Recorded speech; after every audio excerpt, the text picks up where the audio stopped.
President Biden की तबीयत ठीक हो रही है और उनके जो कोविड की अलामात हैं उसमें बेहतरी आनी शुरू हो गई है।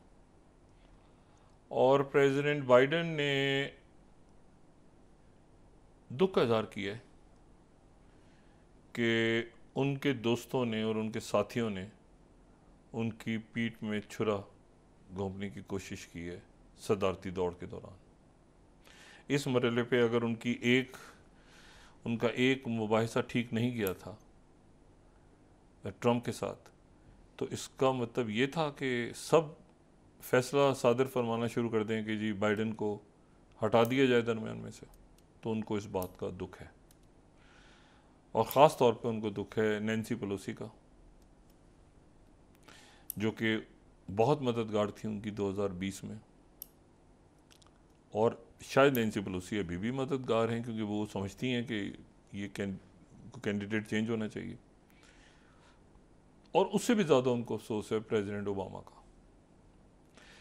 अब प्रेसिडेंट ओबामा जो हैं वही प्रेसिडेंट ओबामा का तो बड़ा एहसान है प्रेसिडेंट बाइडेन पे, क्योंकि प्रेसिडेंट बाइडेन को तो उन्होंने अपना वाइस प्रेसिडेंट चुना था ना भाई। वाइस प्रेसिडेंट उनको चुना तो वो ओबामा के वाइस प्रेसिडेंट रहे हैं। तो ओबामा ने तो उनको हेल्प किया था 2009 में 8-9 में। लेकिन इस वक्त तो प्रेसिडेंट बाइडेन कहते हैं कि नहीं, इस वक्त ओबामा को पीछे ब्रेन ओबामा का काम कर रहा है।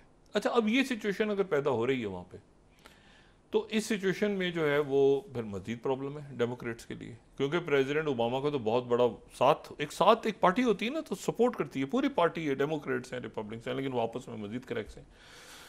तो प्रेसिडेंट बाइडेन ने कहा कि अगले हफ्ते से वो दोबारा अपनी सदारती कैंपेन शुरू करेंगे।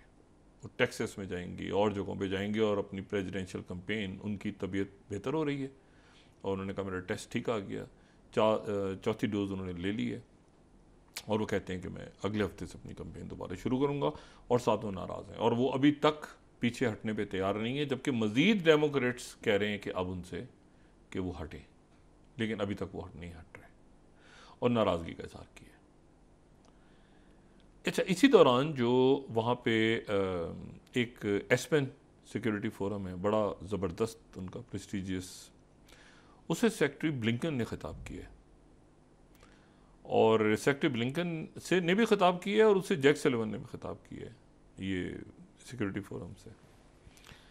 और जो सेक्रेटरी ब्लिंकन ने वहाँ पे बात की है, मैं अगर फर्स्ट स्लाइड दिखा सकूँ यूएस डिपार्टमेंट ऑफ स्टेट की, तो सेक्रेटरी ब्लिंकन ने वहाँ पर जो बात की है उस बात में उन्होंने बड़ा तफसील से उन्होंने डिस्कस किया है गज़ा को। यूक्रेन भी किया है, लेकिन अभी हम गज़ा पे फोकस करते हैं और इसराइल पे फोकस करते हैं। और उन्होंने उसमें कहा है कि ये जो मुआहदा है, ये गोल, वो जो फुटबॉल के हवाले से या जो भी उनका सॉकर वॉकर होता है उसके हवाले से उन्होंने कहा कि गोल लाइन के 10 यार्ड की जो लाइन है उसके अंदर पहुंचा हुआ है मुआहदा, गोल के बिल्कुल करीब है। हम जो गोल लाइन के बिल्कुल, वो जो लफ्ज़ इस्तेमाल कर रहे हैं 10 yard line, and driving towards the goal line in getting an agreement that will produce a ceasefire, get hostages, और आगे फिर जाहिर है कि दो रियासती हल होगा तो सारे। लेकिन वो कहते हैं बट, इसमें बट है, और बट के आगे वो फिर बताते हैं कि ये जो है सिचुएशन रियलिटी, उससे सवाल पूछा कि ऐसा नहीं, उन्होंने कहा नहीं, मसला ये है कि प्रेसिडेंट बाइडेन ने फार्मूला रखा था, ये हुआ ऐसे हुआ।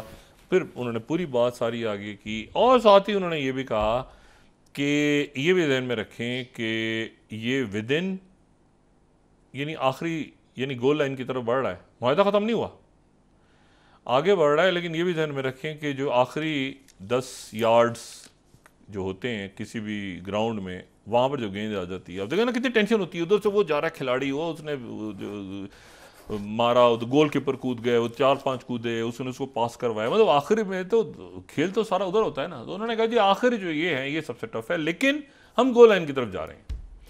सेक्रेटरी ब्लिंकन की इस स्पीच के बाद जो है वो फौरी तौर पे थोड़ी चंद घंटों के बाद वो जैक सलिवन आए, उन्होंने भी बात की और उन्होंने कहा कि अगले हफ्ते जो नेतन्याहू तशरीफ ला रहे हैं, तो उम्मीद तो ये है कि प्रेसिडेंट बाइडेन ठीक हो जाएंगे, उनकी तबीयत ठीक हो जाएगी उस वक्त। और मुलाकात का एक ही फोकस होगा, और वही अब नेतन्याहू की जो दुआएं थी, नेतन्याहू चुपके चुपके कर रहा था ना कि बाइडेन को कोविड रहे, बाइडेन को कोविड रहे। बाइडेन ठीक अगर हो गया तो जैक सलिवन ने कहा कि एक ही मौजू होगा, सिर्फ एक ही बात होगी कि बाइडेन को साथ खड़ा करके वो कहेंगे कि एग्रीमेंट का क्या बना।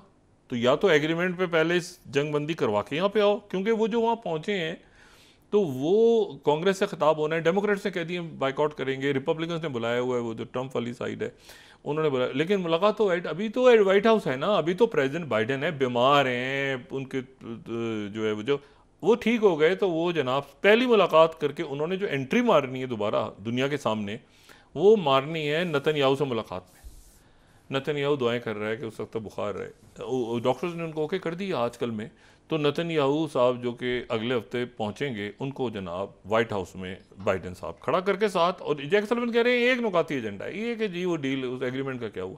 अब वो तो बाइडेन और नेतन्याहू वैसे एक दूसरे को पसंद नहीं करते, तो बात ये कि तो ये अपनी जगह पहुंच रहा है मामला। और साथ ही कायरो में दोबारा डायलॉग शुरू हो गया है। 110 लोग मारे गए अभी तक बांग्लादेश में, और जेल तोड़ दिए, 850 कैदी छुड़ा के ले गए हंगामे। अब मुझे नहीं पता हसीना वाजिद का क्या बनेगा, या बांग्लादेश तो हमारा बरादर मुल्क है, अल्लाह ताला खैर करे। एक वो तंज का जुमला नहीं होता रजाकार, वो निकलने की देर थी, उसके बाद वो पूरे बांग्लादेश में नारे लग रहे हैं कि मैं भी रजाकार हूँ, मैं भी रजाकार हूँ, मैं भी, और आगे लगा रहे हैं।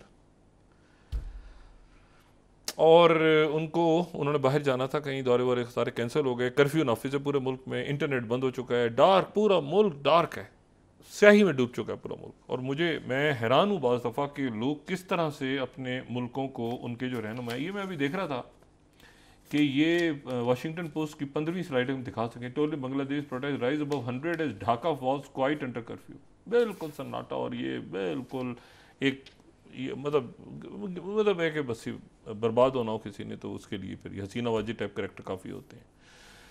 तो इन्होंने वो आग लगाई बयान से, ज़बान से इन्होंने तीली छड़ के उसको आग लगाई। और बांग्लादेश में अभी, और ये कुछ लोग कह रहे हैं अरब स्प्रिंग, ये मेरे ख्याल से नहीं काबू में आ जाएगा, लेकिन हुक्मरान ने की ये तो फारिग होंगी, ये तो फारिग हो जाएंगी। फौज ने इनको वो किया हुआ है अपने उसमें हिफाजती इक़दाम हैं, मुल्क बंद है, लेकिन ये कि इस तरह से आप तंज करेंगे अपने लोगों पे बैठ के। और वो 71 वाले, ये रज़ाकार का लफ्ज़ बड़ा इंटरेस्टिंग है, ये सबसे पहले इस्तेमाल किया था जमात इस्लामी के लोगों ने। जमात इस्लामी के लोगों ने 71 में इस्तेमाल किया था। बहरहाल मैं उस हिस्ट्री में नहीं जाना चाह रहा, लेकिन वो सारे हम भी रज़ाकार हैं, तुम भी रज़ाकार हो, खालिदा ज़िया की पार्टी उधर सपोर्ट कर रही है मुजाहिरीन को, तो मतलब हसीना वाजिद। अच्छा, दूसरा वो जो बंदा है जो मैं जिक्र कर रहा हूँ, वो अचानक ट्रम्प का जो रिपब्लिकन कन्वेंशन था उसमें एक शख्स आ गए, और उनके जो वालिद हैं, उनके वालिद ग्रामी 1968 में जब यानी 68 में उनके वालिद को सदारती इलेक्शंस में वो हिस्सा लेना चाह रहे थे, तो उनको गोली मार दी। एक बंदा था 24 साल का नौजवान फ़लस्तीनी, उसका नाम था सीरन। और ये जो साहब थे, ये सीरन है, इसको गिरफ्तार करके लेके जा रहे हैं। तो इसने जिनको गोली मारी थी उनका नाम था रॉबर्ट कैनेडी, और ये जो साहब हैं ये हैं रॉबर्ट कैनेडी। अच्छा, रॉबर्ट कैनेडी जो है अटॉर्नी जनरल थे अमेरिका के, और ये जॉन एफ कैनेडी के भाई थे। तो जॉन एफ कैनेडी के कत्ल के 5 सालों के अंदर अंदर इनका कत्ल हो गया। और ये रॉबर्ट कैनेडी जो हैं, ये सदारती इलेक्शंस में वहाँ पे एम्बेसडर होटल में ख़िताब कर रहे थे, वो कैंपेन शुरू हो गई थी। तो उसके बाद जो है वो उधर से लिंडन अलग हुआ, इधर से साथ ही ओपोनेंट की डेथ हो गई, तो फिर उधर से हर्बर्ट आए, फिर वो भी हार गए, फिर निक्सन, वो जो 68 का बताते हैं ना केओस, निक्सन जीत गए। तो ये अब जो रॉबर्ट कैनेडी के एक भाई तो जॉन एफ कैनेडी, इनके दूसरे जो भाई हैं वो भी सदारती रेस में एंटर होने के लिए गए आगे पीछे, टेड कैनेडी जिनको कहते हैं, उनकी भी डेथ हुई 2009 में। तो रॉबर्ट कैनेडी के जो साहबजादे हैं वो रॉबर्ट कैनेडी जूनियर हैं, और वो इस दफ़ा वो भी इलेक्शन में खड़े हुए हैं। उन्होंने डेमोक्रेटिक ये इलेक्शन इधर उधर देखा कि मुझे कुछ सीट मिले, आगे पीछे उनको नहीं मिल सकी, तो वो जो है वो पहुंच गए जनाब रॉबर्ट कैनेडी, वो आज़ाद उम्मीदवार के तौर पे खड़े हैं।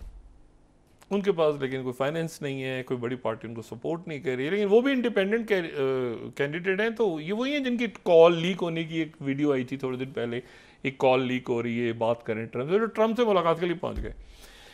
तो वहाँ पर ये था कि ये शायद वहाँ पे ऐलान कर देंगे ट्रम्प की हमायत का। इन्होंने ऐलान नहीं किया। इन्होंने कहा कि नहीं, मैं अभी भी खड़ा हूँ, यानी मैं एज अ कैंडिडेट। तो जो एक कैंडिडेट है, अब ये कैनेडी फैमिली को, बहरहाल कैनेडी फैमिली के बगैर तो तारीख पूरी नहीं होती, अमेरिका की भी और दुनिया की भी शायद। तो कैनेडी फैमिली के जो रॉबर्ट कैनेडी जूनियर हैं वो भी इलेक्शन में हिस्सा ले रहे हैं, वो भी खड़े हैं। और अब जो है वो बाइडन एहतियाब हो रहे हैं, कायरो में डायलॉग शुरू हो गया। नेतन्याहू ने अच्छा, वो जो पता चला है कि वो 9 मिनट तक वो जो आवारा मिसाइल था जो हुतीज ने मारा था वो डायरेक्ट नहीं आया, इसराइल वाले यमन की तरफ नज़र डाल रहे थे, वो मेडिटेरियन सी के ऊपर आया। 9 मिनट तक उसको इसराइल की एयरफोर्स देखती रही और कहती रही ये कोई कबूतर है, कौवा है, वो उसको ट्रैक करते रहे। उन्होंने कहा नहीं, ये मिसाइल हो ही नहीं सकता, ये तो इस तरफ से आ रहा है। वो आके तल अवीव पे गिर गया।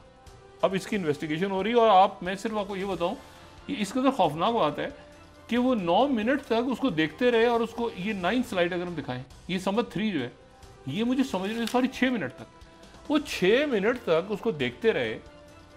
और 6 मिनट तक देखते ये समझते रहे कि शायद, यानी 6 मिनट तक ट्रैक करते रहे। Fail to classified as a threat. उन्होंने कहा कबूतर है, कोई तोता है, कोई कौवा है, जब तक सर पे गिर के फट नहीं गया अमेरिकन यूएस एम्बेसी के पास तल अवीव में। ये इसराइल को हो क्या गया, तो क्या हो क्या, मतलब देखते रहे, ये घूम रहा है, वो तड़ करके गिर गया आके। आयरन डोम भी बंद है, सायरन भी नहीं बजा। वो छोटा सा नन्ना सा मिसाइल, उसके उन्होंने कहा उसको 18 किलोग्राम होता है, उन्होंने 10 किलोग्राम करके उसमें वो ऑयल ज़्यादा, फ्यूल ज़्यादा डाल दिया था ताकि वो लंबा सफ़र करे। इनको तो 18 का होता है। बहस हो रही थी, टक में गिर गया। अब नेतन्याहू साहब, एक तो ये जिल्लत, उसकी इंक्वायरी हो रही है कि भाई आप, मतलब तल अवीव के ऊपर यूएस एम्बेसी के बिल्कुल कोने पे उनका बंदा भी मर गया, मतलब नॉट यूएस सिटीजन, एक इजरायली सिटीजन 50 साल, वो भी उसकी डेथ हो गई। होटल्स क्रैक हो गए सारे। और 6 मिनट तक एयरफोर्स देखती रही कि ये क्या चीज़ है। अच्छा, तो अब उसकी इंक्वायरी शुरू हो गई। तो बहरहाल ये पूरी दुनिया में हो रहा है।